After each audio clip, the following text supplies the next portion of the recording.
ഒത്തിരി കൺസ്ട്രക്ഷൻ മേഖലകളിലൊക്കെ പ്രവർത്തിക്കാനും അത് ചെയ്യാനും വീടുകളായിട്ടും സ്കൂളുകളായിട്ടും പള്ളികളായിട്ടും ഒക്കെ ഒരു 1.5 കോടി രൂപയുടെ വർക്കൊക്കെ ഞാൻ വർഷം ചെയ്യാറുണ്ടായിരുന്നു. അപ്പോൾ ആ സമയത്തൊക്കെ ഈ പ്രാർത്ഥന കൂട്ടായ്മയൊക്കെ പോകുമ്പം പ്രാർത്ഥനയുടെ ഇടയിൽ പാങ്ക്ലിസ്റ്റ് പറയായിരുന്നു, അവിടെ ബിറ്റോ നിന്നെ ഞാനിങ്ങനെ തിരുവോസ്തി പിടിച്ചു നിൽക്കുന്നതൊക്കെ കാണുന്നുണ്ട്, അങ്ങനെ പള്ളിയിലൊക്കെ സർവീസിൽ നിന്ന് ഒരു അച്ഛൻ്റെ ഉടുപ്പിട്ട് നിൽക്കുന്നതൊക്കെ ആയിട്ട് കാണുന്നുണ്ടെന്നൊക്കെ പറയുമ്പോൾ ഞാൻ ഇടയ്ക്ക് ഇങ്ങനെ ചീത്ത പറയാറുണ്ട്, വട്ടായി തുടങ്ങിയെന്നൊക്കെ ഞാൻ ചോദിച്ചിട്ടുണ്ട്. കാരണം എൻ്റെ മനസ്സിലത് ഉണ്ടായിരുന്നില്ലെന്നുള്ളതാണ്.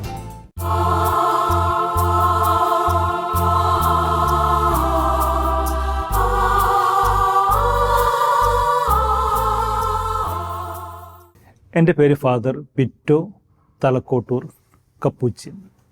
തൃശ്ശൂർ അതിരൂപതയിലെ ചൂണ്ടൽ എന്ന് പറയുന്ന ഇടവകയാണ് എൻ്റെ സ്വന്തം ഇടവക. അപ്പനമ്മയും ഞങ്ങൾ 5 സഹോദരങ്ങളും, എനിക്ക് 5 സഹോദരങ്ങളാണ് ഉള്ളത്. എല്ലാവരും അവരുടെ ജീവിതാന്തസ്സുകളിലേക്കൊക്കെ കടന്നുപോയി.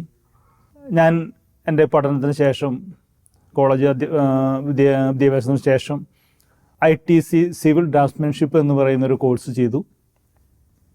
അതിനുശേഷം ഞാനിങ്ങനെ പല കൺസ്ട്രക്ഷൻ കമ്പനികളിലൊക്കെ വർക്ക് ചെയ്യുമായിരുന്നു. 2004 വരെ മറ്റുള്ള ഫേമുകളിലൊക്കെ വർക്ക് ചെയ്ത് സ്വന്തമായിട്ട് ചില വർക്കുകളൊക്കെ എടുത്ത് ചെയ്യുകയായിരുന്നു. 2004 ഞാൻ എൻ്റെ സ്വന്തം സ്ഥാപനം ഞാൻ ആരംഭിക്കുന്നത്. തൃശ്ശൂരുള്ള കേച്ചേരി എന്ന് പറയുന്നൊരു സ്ഥലത്താണ് ആരംഭിക്കുന്നത്. ഗ്രേസ് ആർക്ക് ബിൽഡേഴ്സ് എന്ന പേരിലാണ് എൻ്റെ സ്ഥാപനം ഞാൻ തുടങ്ങിയത്. ഏകദേശം ആ സമയത്തൊരു 60ഓളം ജോലിക്കാരെൻ്റെ കീഴിൽ വർക്ക് ചെയ്യുമായിരുന്നു.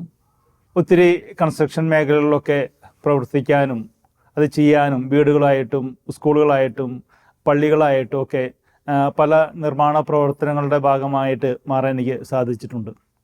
എപ്പോൾ എൻ്റെ ഉള്ളിലുണ്ടായിരുന്നൊരു ആഗ്രഹം അത്യാവശ്യം നല്ല പൈസയുള്ളൊരു മനുഷ്യനായിട്ട് മാറണം എന്നുള്ളതൊക്കെ തന്നെയാണ്. സാധാരണ എല്ലാവരും മനസ്സിലുള്ളൊരു ആഗ്രഹം തന്നെയാണല്ലോ.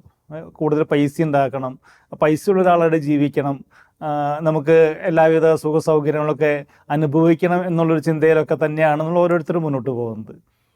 അപ്പോൾ ആ ഒരു ചിന്ത തന്നെയാണ് വളരെ സ്വാഭാവികമായിട്ട് എനിക്കൊക്കെ ഉണ്ടായിരുന്നത്. അപ്പോൾ അതിനോടുള്ള ഒരു പ്രയത്നവും അധ്വാനമൊക്കെ കാര്യമായിട്ട് ചെയ്തിട്ടുണ്ടായിരുന്നു. പക്ഷേ എൻ്റെ ഉള്ളിൽ എങ്ങനെയൊക്കെയോ ഒരു ചെറിയ ചിന്ത ഉണ്ടായിരുന്നത്, നമ്മൾ സ്വന്തമാക്കുന്നതിന് കുറച്ചൊക്കെ മറ്റുള്ളവർക്ക് കൊടുക്കണം, ഒപ്പം തന്നെ എല്ലാവർക്കും ഒരു സുഖമായിരിക്കണം, സന്തോഷമായിരിക്കണം എന്നുള്ള ചിന്തയൊക്കെ സത്യത്തിൽ എൻ്റെ ഉള്ളിൽ എവിടെയൊക്കെ ഇങ്ങനെ തറച്ചു നിൽക്കുന്നുണ്ടായിരുന്നു. അതുകൊണ്ട് തന്നെ ഞാൻ ജോലി ചെയ്യുന്ന സമയത്തും അതിൻ്റെ ഒരു പീക്കായിരുന്ന സമയത്തൊക്കെ ഏകദേശം ഒരു വർഷം, ഞാൻ സ്വന്തം സ്ഥാപനമൊക്കെ ആരംഭിച്ച സമയത്തൊക്കെ ഏകദേശം ഒരു വർഷം ഒരു 2004 കാലഘട്ടങ്ങളിലൊക്കെയാണ് ഒരു 1.5 കോടി രൂപയുടെ വർക്കൊക്കെ ഞാൻ ഒരു വർഷം ചെയ്യാറുണ്ടായിരുന്നു, ടേൺ ഓവർ എന്ന രീതിയിൽ. അതിന് അത്യാവശ്യം ലാഭം ഉണ്ടായിട്ടുണ്ടായിരുന്നു. ഞങ്ങൾ വളരെ ഇടത്തരം ഒരു കുടുംബമാണ്. അപ്പോൾ അതുകൊണ്ട് തന്നെ ഈ സാമ്പത്തികമായിട്ടുള്ള വളർച്ചയൊക്കെ തന്നെയാണ് വീട്ടുകാരുടെ ഒരു സ്വപ്നമൊക്കെ ഉണ്ടായിരുന്നത്. അപ്പോൾ അതിലൂടെയൊക്കെ കുറേയൊക്കെ എനിക്ക് വീട്ടുകാരെ സഹായിക്കാനൊക്കെ പറ്റിയിട്ടുണ്ടായിരുന്നു. കടം ഒക്കെ ഉണ്ടായിരുന്നു, എല്ലാ കുടുംബങ്ങളുള്ളത് പോലെ തന്നെ. അപ്പോൾ അതിൽ ഒരു കരകയറി വരുന്ന ഒരു സ്വപ്നം ഒക്കെ കുഞ്ഞുനാളിലൊക്കെ ഞങ്ങളുടെ മനസ്സിലുണ്ടായിരുന്നു. എന്നെ ഓർമ്മപ്പെടുത്തുന്നൊരു ചിന്ത, വീട്ടിൽ സാമ്പത്തികമായിട്ട് ചെറിയൊരു ബുദ്ധിമുട്ട് വന്നപ്പം ഇങ്ങനെ പൈസയൊക്കെ പലിശയ്ക്ക് കൊടുക്കുന്ന ഒരാളുടെ കയ്യിൽ നിന്ന് 100 രൂപ ഒരു വായ്പയായിട്ട് വാങ്ങിച്ചിട്ടുണ്ടായിരുന്നു. പക്ഷേ 100 രൂപ ആഴ്ചയിൽ 10 രൂപ വെച്ച് അടച്ചാൽ മതി. പക്ഷേ ഇത് അടയ്ക്കാനായിട്ടുള്ളൊരു സ്ട്രഗിള് വീട്ടിലൊക്കെ കണ്ടിട്ടുണ്ട്. ഒത്തിരി പണിയെടുക്കുന്നു, എന്നാൽ ഈ 10 രൂപ ഒരാഴ്ചയിൽ 10 രൂപ വെച്ച് കൊടുക്കാൻ പോലും കിട്ടാത്ത ഒരു സാഹചര്യമൊക്കെ എൻ്റെ വീട്ടിലുണ്ടായിട്ടുണ്ട്. അപ്പോൾ അതൊക്കെ കണ്ടിട്ടാണ് ഞാൻ വളർന്നേക്കുന്നത്.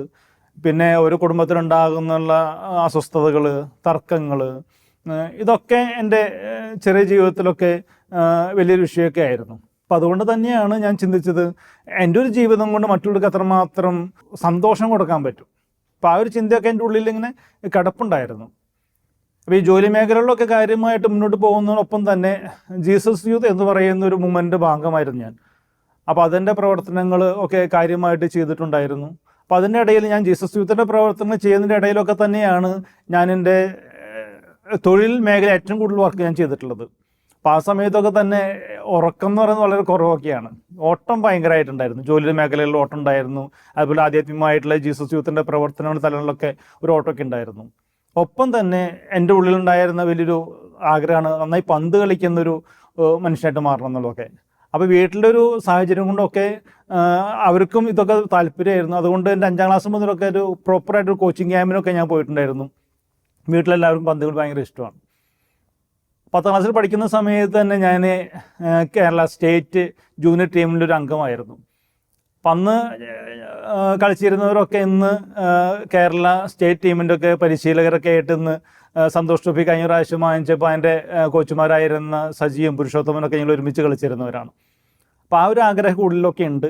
ഇതൊക്കെ വെച്ചുകൊണ്ട് തന്നെയാണ് എൻ്റെ ജീവിതം ഞാൻ മുന്നോട്ട് കൊണ്ടുപോയിരുന്നതൊക്കെ. അപ്പോൾ എല്ലാവരും എൻ്റെ ജീവിതത്തെക്കുറിച്ചൊക്കെ നന്നായിട്ട് വരുന്നുണ്ട്, സാമ്പത്തികമായിട്ടൊക്കെ ഉന്നമനം ഉണ്ട്, അതിന് അത്യാവശ്യം ജോലിയൊക്കെ ഉണ്ട്, അത്യാവശ്യം പണിക്കാരുണ്ട്. അങ്ങനെ ഒരു ലെവലിലേക്കൊക്കെ വളർന്നപ്പം വീട്ടിൽ എൻ്റെ മൂത്തവരൊക്കെ കല്യാണം കഴിയുന്നു. അടുത്തൊരു നമ്പറാവാണ് എൻ്റെ കല്യാണത്തിനായിട്ടുള്ളൊരു സാധ്യതയിലേക്ക് വരികയാണ്. അപ്പോൾ അങ്ങനെ വീട്ടിലിങ്ങനെ ചെറിയ ആലോചനയൊക്കെ തുടങ്ങുന്നു. അപ്പന് ഭയങ്കര ആഗ്രഹമാണ് അടുത്ത വർഷം ഒരു കല്യാണം കഴിക്കണം, 2026. അടുത്ത വർഷം ഒരു കല്യാണത്തിനൊക്കെ സജ്ജീകരണം അതൊക്കെ നടത്തണം.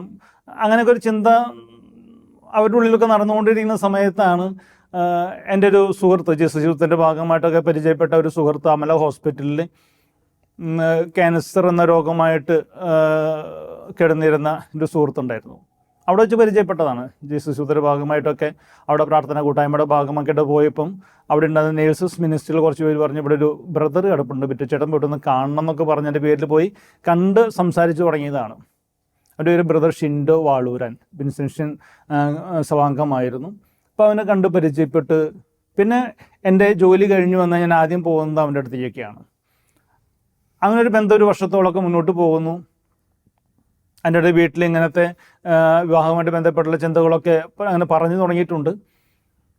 സെപ്റ്റംബർ 23 ഷിൻഡോ ഞങ്ങളിൽ നിന്ന് വിട്ടുപോവുകയാണ്. എൻ്റെ ജീവിതത്തിലൊരു നിർണായകമായിട്ടുള്ളൊരു തീരുമാനത്തിലേക്ക് ഞാൻ എത്തിയത് അതിന് ശേഷമാണ്. ഞാൻ ചിന്തിച്ചിരുന്ന എൻ്റെ സ്വപ്നങ്ങൾ അതല്ല എന്നുള്ളതും വേറൊരു രീതിയിലേക്ക് തമ്പരാൻ എന്നെ രൂപപ്പെടുത്തുന്നതൊക്കെ ഞാൻ തിരിച്ചറിയുന്നത് അതിന് ശേഷമാണ്. ഒപ്പം തന്നെ എൻ്റെ ഒരു പെങ്ങൾ സിസ്റ്ററുണ്ട്, charity congregation sister Blessy CSC, അവനിൽ നിന്ന് വർക്ക് ചെയ്തിരുന്നതൊക്കെ. അപ്പോൾ ആ സമയത്തൊക്കെ ഈ പ്രാർത്ഥന കൂട്ടായ്മയ്ക്കൊക്കെ പോകുമ്പം പ്രാർത്ഥനയുടെ ഇടയിൽ പെങ്ങൾ സിസ്റ്റർ പറയായിരുന്നു, അവിടെ ബിറ്റോ നിന്നെ ഞാനിങ്ങനെ തിരുവോസ്തി പിടിച്ചു നിൽക്കുന്നതൊക്കെ കാണുന്നുണ്ട്, എന്നെ പള്ളിയിലൊക്കെ സർവീസ് ചെയ്യുന്നൊരു അച്ഛൻ്റെ ഉടുപ്പിട്ട് നിൽക്കുന്നതൊക്കെ ആയിട്ട് കാണുന്നുണ്ടെന്നൊക്കെ പറയുമ്പോൾ ഞാൻ ഇടയ്ക്ക് ഇങ്ങനെ ചീത്ത പറയാറുണ്ട്, വട്ടായി തുടങ്ങിയെന്നൊക്കെ ഞാൻ ചോദിച്ചിട്ടുണ്ട്. കാരണം എൻ്റെ മനസ്സിലത് ഉണ്ടായിരുന്നില്ലെന്നുള്ളതാണ്. പക്ഷെ മെല്ലെ മെല്ലെ ബ്രദർ ഷിൻഡോയുടെ മരണവും ഒപ്പം പെങ്ങൾ സിസ്റ്റർ ചിന്തകളൊക്കെ എൻ്റെ ഉള്ളിൽ വേറൊരു രീതിയിലേക്ക് എന്നെ നയിക്കുകയായിരുന്നു എന്നുള്ളത് ഞാൻ പിന്നീടാണ് മനസ്സിലാക്കുന്നത്. മെല്ലെ മെല്ലെ എൻ്റെ ചിന്തകൾ മാറുന്നു, എൻ്റെ വിവാഹവുമായിട്ട് ബന്ധപ്പെട്ടുള്ള ആഗ്രഹങ്ങൾ മാറുന്നു. ഒത്തിരി പൈസ ഉണ്ടാക്കണം, ഞങ്ങൾ കൂട്ടുകാരൊക്കെ ആയിട്ടൊരു ഫാം ഹൗസ് നടത്തുന്നതിനെ കുറിച്ച് ചിന്തിച്ചുകൊണ്ടിരുന്ന ഒരു കാലഘട്ടമൊക്കെയാണത്. പല സ്ഥലത്ത് പോയി സ്ഥലം കാണുന്നു. അതൊക്കെ എൻ്റെ ഉള്ളിൽ നിന്ന് മെല്ലെ മെല്ലെ മാറിപ്പോയി തുടങ്ങി. 2005 ഡിസംബർ ആവുന്നതോട് കൂടിയിട്ട് എൻ്റെ മനസ്സ് കൃത്യമായിട്ടൊന്ന് പാകപ്പെട്ടു, ഇതല്ല എൻ്റെ ജീവിതം എന്നുള്ളത്.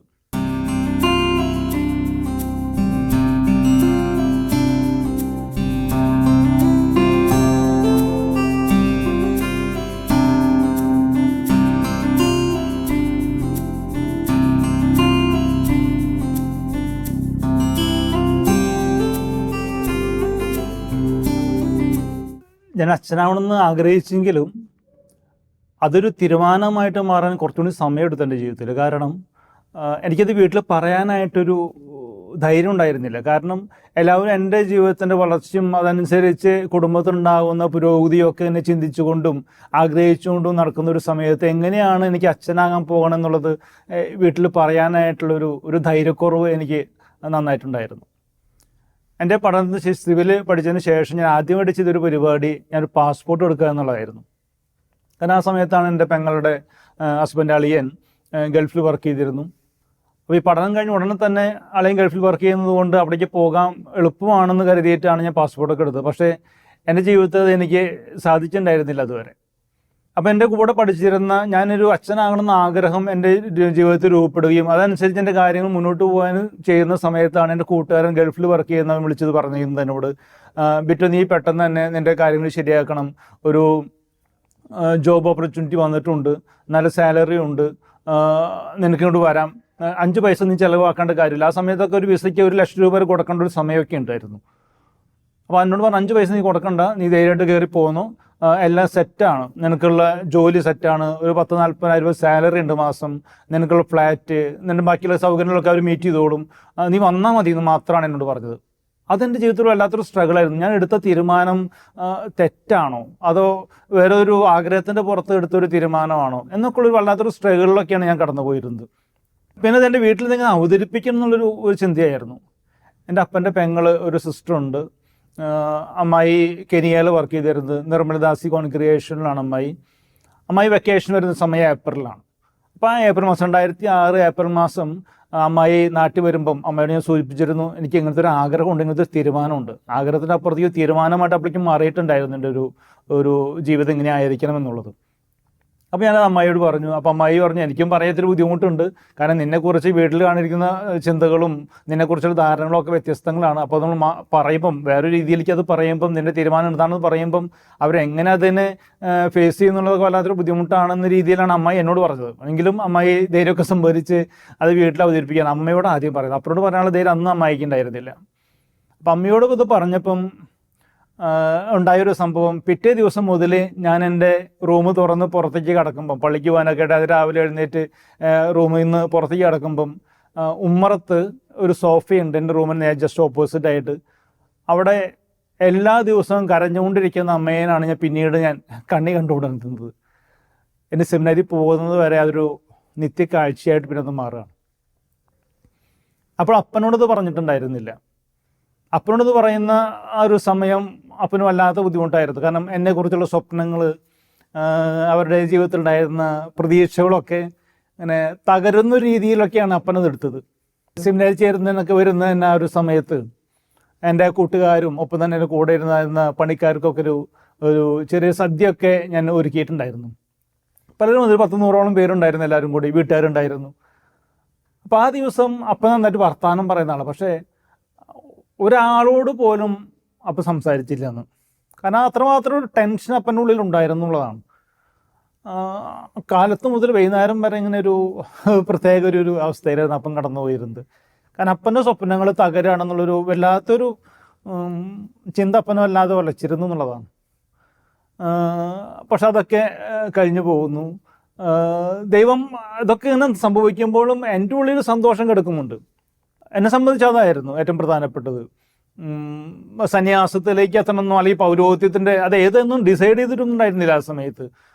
ഏത് കോൺഗ്രിഗേഷൻ വേണമെന്നോ ഒന്നിൻ്റെ മനസ്സിലില്ല. പക്ഷെ ഒരു വൈദികനാകണം, ഇതല്ല എന്നുള്ള ഒരു സാധനം എൻ്റെ മനസ്സിലുണ്ടായിരുന്നു. അപ്പോൾ ഞാൻ ഇന്ന് ചിന്തിക്കായിരുന്നു, ഏതൊരു ജീവിതത്തിലേക്കാണ് ഇപ്പോൾ ഡൈസിഷൻ പ്രീസ്റ്റ് ആവണോ അല്ലെങ്കിൽ കോൺഗ്രിഗേഷൻ ആവണോ, മറ്റുള്ള സന്യാസ സഭകളുടെ ഭാഗമാകണോ എന്നൊക്കെയുള്ളൊരു ഡിസൈനിങ് ക്യാരക്ടർ അതിനകത്ത് ഉണ്ടായിരുന്നു. പക്ഷെ അത് അന്നൊന്നും ഡിസൈഡിങ്ങിനെ പറ്റിയിട്ടുണ്ടായിരുന്നില്ല. അപ്പം എൻ്റെ ജീസസിലുണ്ടായിരുന്ന എൻ്റെ സഹോദരങ്ങൾ, ഒപ്പം തന്നെ എൻ്റെ സിസ്റ്റർ പെങ്ങൾ ബ്ലസ് സിസ്റ്റർ, അവരോടൊക്കെ ഞാൻ പറഞ്ഞു, എന്നൊരു ആഗ്രഹം എൻ്റെ ഉള്ളിലുണ്ട്, അത് എവിടെ വേണം എന്നുള്ളൊരു ചിന്ത എൻ്റെ മനസ്സിൽ ഇപ്പോൾ അല്ലാതെ ഇങ്ങനെ സ്ട്രഗിൾ ചെയ്തിരിക്കുന്നുണ്ട്. ഏത് കോൺഗ്രിഗേഷൻ തീരുമാനിക്കണം, എവിടേക്ക് ആയിരിക്കണം എന്നുള്ളതൊക്കെ. അപ്പോൾ ഞാൻ അവരോട് പറഞ്ഞു, ഞാൻ കുറച്ച് നമ്പറുകളൊക്കെ കൊടുത്തു, നിങ്ങൾ ഇന്ന നമ്പർ വേണ്ടി ഒരു 2, 3 1, 2, 3 നമ്പറൊക്കെ പറഞ്ഞു കൊടുത്തിട്ട് ഞാൻ പ്രാർത്ഥിക്കാൻ വേണ്ടി. അപ്പോൾ ഇന്ന നമ്പറാണ് നിങ്ങൾ പറയണം. അപ്പോൾ ഞാൻ ഓൾറെഡി എഴുതി വെച്ചിട്ടുണ്ട്, 1 ഇന്നത്, 2 ഇന്നത്, 3 ഇന്നത്. അപ്പോൾ അവരെല്ലാവരും പറഞ്ഞു, ഇന്ന നമ്പറാണ് ഞങ്ങൾക്ക് പ്രാർത്ഥിച്ചപ്പോൾ കിട്ടിയൊരു നമ്പർ. അതൊരു ദൈവികമായിട്ട് ഞാൻ എടുക്കുകയാണ്. അങ്ങനെയാണ് ഞാൻ കപ്പുച്ചൻ സഭയിലേക്ക് ചേരാനായിട്ട് ഞാൻ ആഗ്രഹിക്കുന്നത്. ഒപ്പം എനിക്ക് ഇഷ്ടമായിരുന്നു ഫ്രാൻസിസിനൊക്കെ. ഞാൻ ഒറ്റ രാത്രി കൊണ്ട് വായിച്ചൊരു പുസ്തകമാണ് സെൻറ്റ് ഫ്രാൻസിസ് എന്നുള്ളത്. നിക്കോസ് കസന്തസാക്കിസ് എഴുതിയിട്ടുള്ള അതിൻ്റെ മലയാളം ട്രാൻസ്ലേഷൻ ഒറ്റ രാത്രി കൊണ്ട് വായിച്ച് തീർത്തതാണ് ഞാൻ. കാരണം അത്രമാത്രം ഇൻസ്പിറേഷനായിരുന്നു ഫ്രാൻസിസ് എൻ്റെ ജീവിതത്തിലൊക്കെ. കാരണം വലിയൊരു പ്രഭുകുമാരൻ, ദൈവമായിട്ടുള്ളൊരു ബന്ധത്തിൽ അതൊന്നും വേണ്ട എന്ന് പറഞ്ഞിട്ട് ഒരു നിസ്വനായി, ഒരു ദരിദ്രനായി ഈ ലോകത്തിലേക്ക് കടന്നു വരുമ്പം അത് ഈ ലോകത്തിൻ്റെ മനസ്സാക്ഷി പോലും പിടിച്ചു വലച്ച ഒരു സംഭവമാണ്, ചരിത്രമാണത്. 8 നൂറ്റാണ്ട് കഴിഞ്ഞിട്ട് ഇന്നും ഫ്രാൻസിസ് ജീവിക്കുന്നുണ്ടെന്നുള്ളത് നമുക്ക് കൃത്യമായിട്ടുള്ളൊരു ചിന്തയുണ്ട്. ഫ്രാൻസിസ് മാർപ്പാപ്പ അദ്ദേഹത്തിൻ്റെ ഒരു പുസ്തകത്തിൻ്റെ ടൈറ്റിൽ പ്രകാരമായിരുന്നു ഫ്രാൻസിസ് വീണ്ടും വന്നു എന്നുള്ളതാണ്. അപ്പോൾ അതുകൊണ്ട് തന്നെ എൻ്റെ ജീവിതത്തിൽ ഫ്രാൻസിസിന് വലിയൊരു സ്ഥാനമുണ്ട്. ജീവിതത്തെ കൂടുതൽ ദൈവത്തോട് ചേർത്ത് വെക്കണം, അതെന്നെ സഹായിക്കുന്നത് കപ്പുച്ചിൻ സഭയാണെന്നുള്ളൊരു ചിന്ത എൻ്റെ മനസ്സിൽ രൂപപ്പെട്ടതുകൊണ്ടാണ് ആ കപ്പുച്ചിൻ സഭയിലേക്ക് ഞാൻ ഇങ്ങനെ തമ്പുരാൻ കൊണ്ടുവന്നതാണ്. അല്ലാണ്ട് ഞാൻ എൻ്റെ വ്യക്തിപരമായിട്ട് തീരുമാനമൊന്നും ഞാൻ പറയാൻ ആളല്ല. അങ്ങനെ പലരിലൂടെയും എനിക്ക് തന്നൊരു വെളിപ്പെടുത്തലുകളും എൻ്റെ ഒരു ഇഷ്ടവും ചേർത്ത് വെച്ചിട്ടാണ് ഒരു സഭയുടെ ഭാഗമായിട്ട് ഞാൻ മാറുന്നത്. പക്ഷേ ഇതിൻ്റെ ഇടയിൽ എൻ്റെ പ്രായം ഒരു വിഷയമാണ്. എനിക്ക് 28 വയസ്സ് കഴിഞ്ഞതിന് ശേഷമാണ് ഞാൻ ഇതിനെക്കുറിച്ച് ചിന്തിക്കുന്നത്.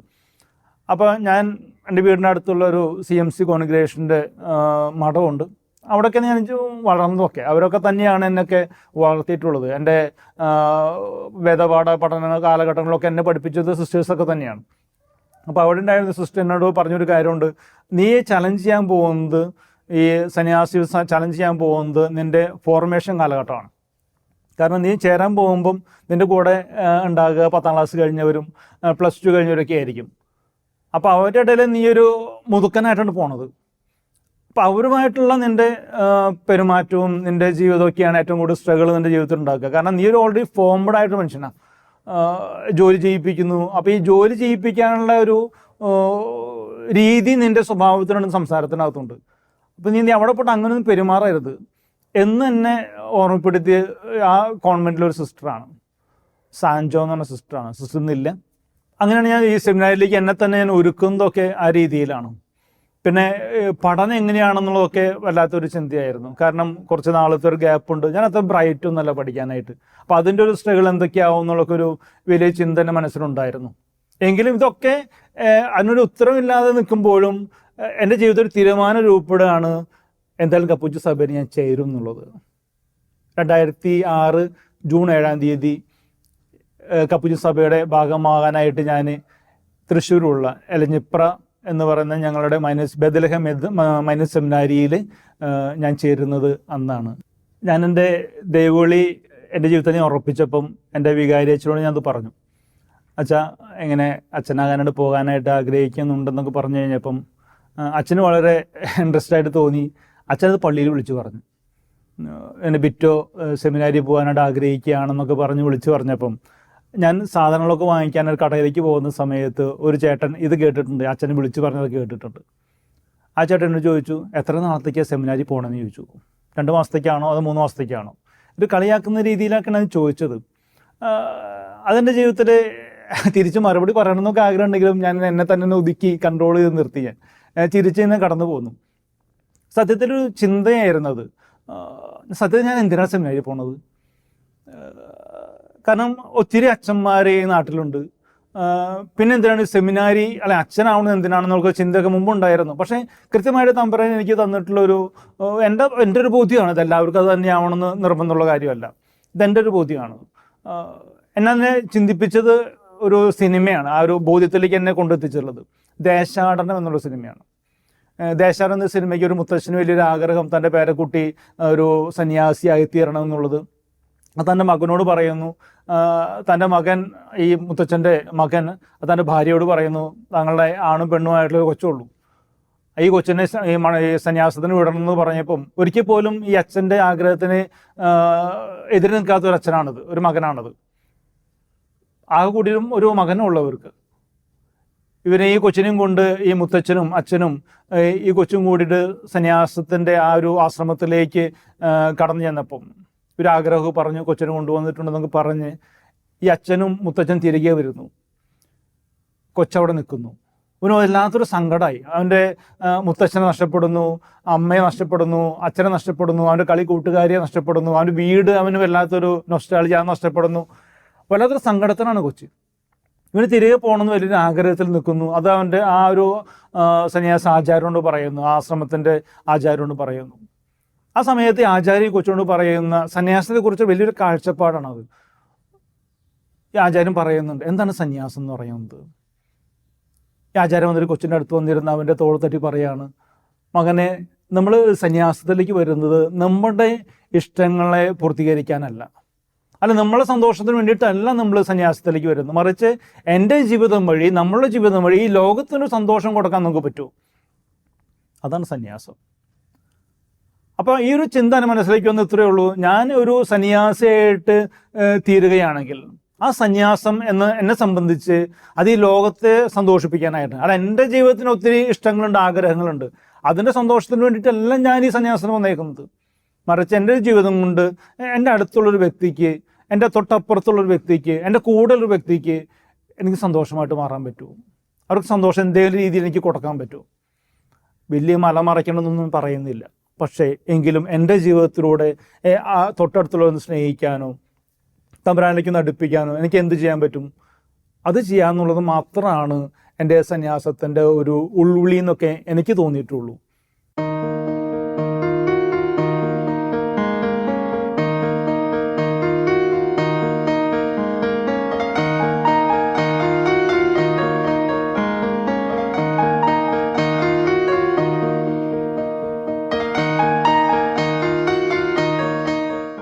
കുട്ടികൾക്കൊക്കെ ക്ലാസ് എടുക്കാനായിട്ട് പോകുന്ന സമയത്ത് 2013-14 ഫിലോസഫി പഠിക്കുന്ന സമയത്തൊക്കെയാണ് എൻ്റെ ജീവിതത്തിൽ മറ്റൊരു ബോധ്യം ഉറപ്പിച്ച എന്നൊരു സംഭവം ഉണ്ടായത്. ആ സമയത്തൊക്കെയാണ് കേരളത്തിലെ പിടിച്ചുലച്ച ഒരു ചുംബന സമരമൊക്കെ നടക്കുന്ന ഒരു കാലഘട്ടം. അപ്പോൾ കുട്ടികളുടെ ഇൻറ്റൻസീവ് ഗൈഡേഴ്സിന് ക്ലാസ് എടുക്കാനായിട്ട് പോയപ്പം ക്ലാസ്സിൻ്റെ ഒരു ആദ്യത്തെ ദിവസത്തെ ക്ലാസ്സിൻ്റെ അവസാനം കുട്ടികളോട് ഞാനാണ് ക്ലാസ് എടുത്തുകൊണ്ടിരിക്കുന്നത്. അപ്പോൾ ആ കുട്ടികളോട് ഞാൻ ചോദ്യം ചോദിച്ചു, നിങ്ങൾ ഇന്ന് ഈ ഒരു പ്രോഗ്രാമിന് വരുമ്പം, ഇൻറ്റൻസീവ് ഗൈഡേഴ്സിൻ്റെ ഈ ക്യാമ്പിന് വരുമ്പം അപ്പൻ അമ്മയ്ക്കൊക്കെ ഉമ്മ കൊടുത്ത് വന്നിട്ടുള്ളവർ എത്ര പേരുണ്ടെന്നൊക്കെ ഞാൻ ചോദിച്ചു. കാരണം ഈ സ്നേഹം എന്ന് പറയുന്നതിൻ്റെ ആ ഒരു വികാരത്തിൻ്റെ ഏറ്റവും മൂർത്തമായിട്ടുള്ളൊരു ഭാവമാണ് ചുംബനം എന്ന് പറയുന്നത്. അപ്പം എൻ്റെ മനസ്സിലുണ്ടായിരുന്ന ചിന്ത ഇത്രയേ ഉള്ളൂ, ആ ഒരു മഹത്തായിട്ടുള്ളൊരു സ്നേഹത്തിൻ്റെ പങ്കുവയ്ക്കൽ നടക്കേണ്ടത് റോട്ടിലല്ല, അത് നമ്മൾ കുടുംബത്തിലാണ്. കുടുംബത്തിൽ നിന്നാണ് അതൊക്കെ പഠിക്കേണ്ടത്.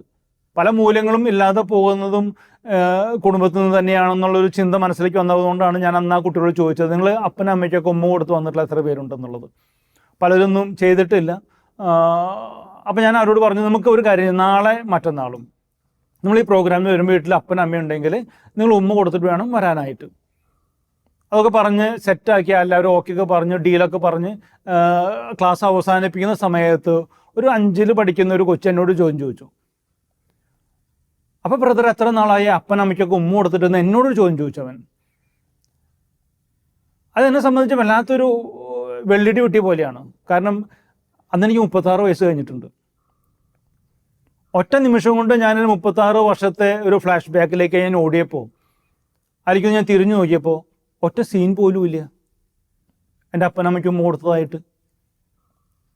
ഞാനാണ് ഈ മക്കളുടെ മുമ്പിൽ നിന്നിട്ട് വലിയ കസർത്ത് പറഞ്ഞുകൊണ്ടിരിക്കുന്നത്, നിങ്ങൾ നാളെ വരുമ്പോൾ അപ്പനുമ്മ കൊടുക്കണം, അമ്മയ്ക്കുമ്മ കൊടുക്കണം എന്നൊക്കെ പറഞ്ഞ് വല്ലാത്തൊരു കസർത്താണ്. സത്യത്തിൽ ഞാനത് ചെയ്തിട്ടില്ലല്ലോ. എനിക്ക് തിരികെ വീട്ടിലേക്ക് മടങ്ങി വരുമ്പം, അന്ന് വീട്ടിലേക്കാണ് താമസിച്ചിരുന്നത്, വീട്ടിലേക്ക് വരുമ്പം എനിക്ക് വല്ലാത്തൊരു സങ്കടമായിരുന്നു. നേരം വെളുക്കരുതെന്ന് പോലും ഞാൻ ചിന്തിച്ചിട്ടുണ്ട്. കാരണം നേരം വെളുത്തേക്ക് കുട്ടികളുടെ മുമ്പിൽ ക്ലാസ് എടുക്കാൻ വരുമ്പം ഞാൻ എൻ്റെ അപ്പനമ്മയ്ക്ക് ഉമ്മ കൊടുക്കാതെ എനിക്കെങ്ങനെ ക്ലാസ് എടുക്കാൻ പറ്റുന്നത്? എൻ്റെ ജീവിതത്തിൽ ഞാൻ സംഭവിച്ചിട്ട് അങ്ങനത്തെ ഒരു ശീലം ഉണ്ടായിരുന്നില്ല എന്നുള്ളതാണ്.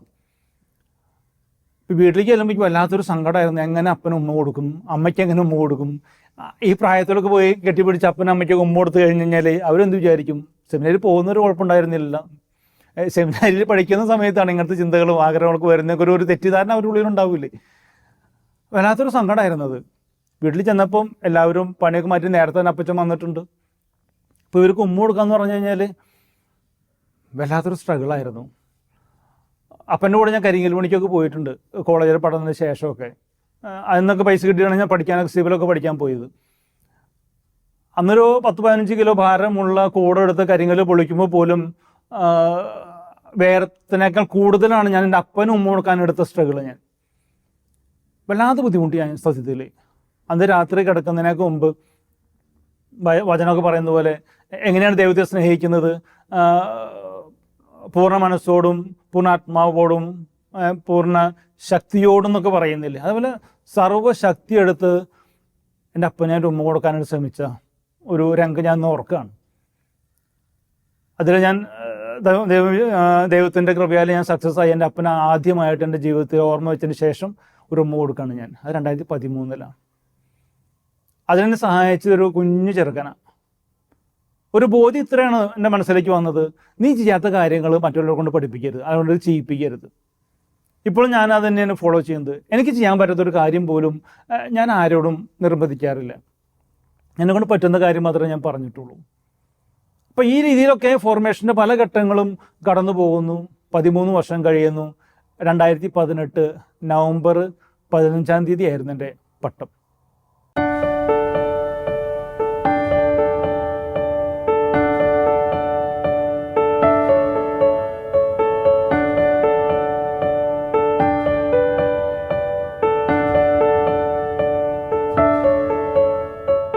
പട്ടം കഴിഞ്ഞിട്ട് ഏകദേശം 7 വർഷം ആവാൻ പോവുകയാണ്. എൻ്റെ മനസ്സിൽ പട്ടത്തിൻ്റെ സമയത്തുണ്ടാകുന്നൊരു ചിന്തയാണ് ആ ലൂക്കായുടെ സുവിശേഷം 15-ാം അധ്യായം 20-ാമത്തെ വാക്യം. ദൂരെ വെച്ച് തന്നെ പിതാവ് അവനെ കണ്ടു. ഇന്ന് ഞാൻ അതിനെക്കുറിച്ച് ചിന്തിക്കുമ്പം ആ ഒരു വചനം എൻ്റെ ജീവിതത്തിൽ കൊണ്ടുവന്നിട്ട് ചില മാറ്റങ്ങൾ, ആ ചിന്തകൾ ഇത്രയേ ഉള്ളൂ. ഞാൻ ഈ ഒരു ജീവിതത്തിൻ്റെ ഭാഗമായില്ലായിരുന്നെങ്കിൽ ഒരു വേള മറ്റൊരു തരത്തിൽ കോൺട്രാക്ടർ എന്ന രീതിയിലോ ചിലപ്പോൾ ഒന്നുമല്ലാത്ത രീതിയിലായിപ്പോയേനെ. തമ്പുരാൻ എന്നെ കരുണയോട് നോക്കിയത് കൊണ്ട് മാത്രമാണ് ഞാനിപ്പോൾ ഇന്നിവിടെ ആയിരിക്കും. അല്ലാണ്ട് എൻ്റെ കഴിവോ എൻ്റെ പാരമ്പര്യങ്ങളോ ഒന്നല്ല എന്നോട് എത്തിച്ചത്. തമ്പുരാൻ്റെ ഒരു പ്രത്യേക തെരഞ്ഞെടുപ്പാണ്. അവൻ്റെ ജീവിതത്തിലേക്ക് എന്നെ ചേർത്ത് വെച്ചുകൊണ്ടാണ് ഞാൻ എത്തിയേക്കുന്നത്. അപ്പോൾ അതുകൊണ്ട് എൻ്റെ മനസ്സിൽ വരുന്ന മറ്റൊരു വചനം തന്നെ മാർക്കോസിൻ്റെ സുവിശേഷം 3-ാം അധ്യായം 14-ാമത്തെ വാക്യം. അവൻ എന്നെ വിളിച്ച് അവൻ്റെ കൂടെ ഇരിക്കാൻ വേണ്ടിയിട്ടാണ്. എൻ്റെ അപ്പുറത്തേക്ക് വേറെ കാര്യങ്ങളൊന്നുമില്ല. അപ്പോൾ ആ ഒരു ചിന്തയിലൊക്കെ മുന്നോട്ട് പോകാൻ ആഗ്രഹിക്കുന്നു. ഞാനൊരു ദൈവവിളി തിരഞ്ഞെടുത്തപ്പോൾ സങ്കടപ്പെട്ടത് എൻ്റെ മാതാപിതാക്കളും എൻ്റെ കുടുംബക്കാരൊക്കെയാണ്. പക്ഷേ ഇന്നവർ സന്തോഷമുണ്ട്. പലപ്പോഴും പല കാര്യങ്ങളിലും എനിക്ക് എതിരഭിപ്രായങ്ങളും അഭിപ്രായ വ്യത്യാസങ്ങളും ഉണ്ടാകുമ്പോഴും ഞാനിപ്പോൾ അച്ഛനായിരിക്കുന്നതിൽ അവർ സന്തോഷമാണ്. ഞാൻ ചെയ്യുന്ന പ്രവൃത്തികളിൽ അവർ സന്തോഷമുള്ളവരാണ്. മറ്റുള്ള ഇടയിൽ അവർ സന്തോഷമുള്ളവരാണ്. ഇന്ന് ഈ ഒരു കാലഘട്ടത്തിൽ എൻ്റെ ജീവിതം ഞാൻ കാണുമ്പം സഭ ഏൽപ്പിക്കുന്ന ഉത്തരവാദിത്തങ്ങളായിട്ട് സന്തോഷത്തോടെ ചെയ്യാമെന്നുള്ളതാണ് എൻ്റെ ഉത്തരവാദിത്തം. അതെൻ്റെ ജീവിതം തന്നെയാണ്. ഞാനിപ്പോൾ ആയിരിക്കുന്നത് സെൻറ് തോമസ് കപ്പൂച്ചിൻ പ്രൊവിൻഷ്യലേറ്റിലാണ്. സഭയോടുമായിട്ട് ബന്ധപ്പെട്ടുള്ള കൺസ്ട്രക്ഷൻ മേഖലകളിലെ വർക്കുകൾ അത് ചെയ്യാറുണ്ട്. പിന്നെ ഒരു പാക്സ് സെൻ്റർ എന്ന് പറഞ്ഞൊരു ധ്യാന കേന്ദ്രം ഇവിടെയുണ്ട്. സിസ്റ്റേഴ്സിന് എല്ലാ മാസവും ഇവിടെ ധ്യാനം നടക്കുന്നു, മുടങ്ങാതെ നടക്കുന്നു. യൂത്തിനുള്ള ധ്യാനങ്ങൾ നടക്കുന്നു. ഒരു ഫ്രാൻസിസ്കൻ യൂത്ത് റിട്രീറ്റ് എന്നൊരു ധ്യാനം ഈ വരും ദിവസങ്ങളിൽ ഈ ഒരു വർഷം പുതിയൊരു ഇനീഷ്യേറ്റീവായിട്ട് തുടങ്ങുന്നു. അപ്പോൾ അത്തരം കാര്യങ്ങളിലൊക്കെ ദൈവം തന്നെ മുന്നോട്ട് നയിക്കുന്നു. സന്തോഷമാണ് എല്ലാ കാര്യത്തിലും തമ്പുരാൻ്റെ കൂടെ ആയിരിക്കുക എന്ന് പറയുന്നത്. അതുമാത്രം തന്നെയാണ് ജീവിതത്തിൻ്റെ ഒരു സ്വപ്നമാക്കി മാറ്റിയിട്ടുള്ളൂ. എൻ്റെ ഈ ജീവിതം കൊണ്ട് ഇത് എത്ര നാൾ ഉണ്ടാവുമെന്ന് ഉറപ്പൊന്നുമില്ല നമുക്ക്, അല്ലേ? നമ്മൾ മനുഷ്യൻ എന്ന് പറയുന്നത് മർത്യൻ കൂടി അർത്ഥമുണ്ട്. മരിക്കാൻ കടപ്പെട്ടവനാണെന്നുള്ള അർത്ഥം കൂടി അതിനകത്തുണ്ട്. ഇപ്പം എത്ര നീളമുള്ള ജീവിതമാണെന്ന് അറിയില്ല. പക്ഷേ ഉള്ള ജീവിതം വിശ്വസ്തരായിട്ട് എങ്ങനെ ജീവിക്കാൻ പറ്റും? എൻ്റെ ജീവിതങ്ങൾ മറ്റുള്ളവർക്ക് എത്രമാത്രം സന്തോഷം പകർന്നു കൊടുക്കാൻ പറ്റും? അതുമാത്രമാണ് സന്യാസത്തിൻ്റെ സ്വപ്നം എന്ന് പറയുന്നത്. അതിലേക്കൊക്കെ ആയിരിക്കാനായിട്ട് കൂടുതൽ ശ്രമിക്കുന്നു. നിങ്ങളും ഞങ്ങൾക്ക് വേണ്ടിയിട്ടൊക്കെ പ്രാർത്ഥിക്കണം. ഒത്തിരി പേര് ഈ ഒരു വിളിയിലേക്ക് കടന്നു വരുവാൻ ആഗ്രഹിക്കുന്നവരാണ്. പക്ഷേ പല രീതിയിൽ വെല്ലുവിളി അതിന് മുമ്പിൽ നിൽക്കുന്നു. ആ വെല്ലുവിളി അതിജീവിച്ചുകൊണ്ട് തമ്പുരാനെ പിന്തുടരാനായിട്ടുള്ള അവരാഗ്രഹത്തിന് വേണ്ടി നമുക്ക് അവർക്ക് വേണ്ടിയൊക്കെ പ്രാർത്ഥിക്കാം. നമ്മളുടെ കുടുംബങ്ങൾ നന്മയോടെ വന്നാൽ മാത്രമാണ് നല്ല രീതിയിൽ വളർന്നു വരുന്ന മക്കളുണ്ടാവുള്ളൂ. അതുപോലെ തമ്പുരാനെ ചേർത്ത് വയ്ക്കുന്ന സമൂഹം നമുക്കുണ്ടാവുള്ളൂ. എല്ലാവരും ദൈവം സമൃദ്ധമായി അനുഗ്രഹിക്കട്ടെ. നന്ദി. യേശുവേ, നിന്നെ എൻ്റെ നാഥനായി സ്വീകരിക്കുന്നു ഞാനിതാ. ജീവിതത്തിൻ്റെ കർത്താവായി അങ്ങേ ഏറ്റുചൊല്ലുന്നു ഞാൻ മുതാ. യേശുവേ, നിന്നെ എൻ്റെ നാഥനായി സ്വീകരിക്കുന്നു ഞാനിതാ. ജീവിതത്തിൻ്റെ കർത്താവായി അങ്ങേ ഏറ്റുചൊല്ലുന്നു ഞാൻ മുതാ.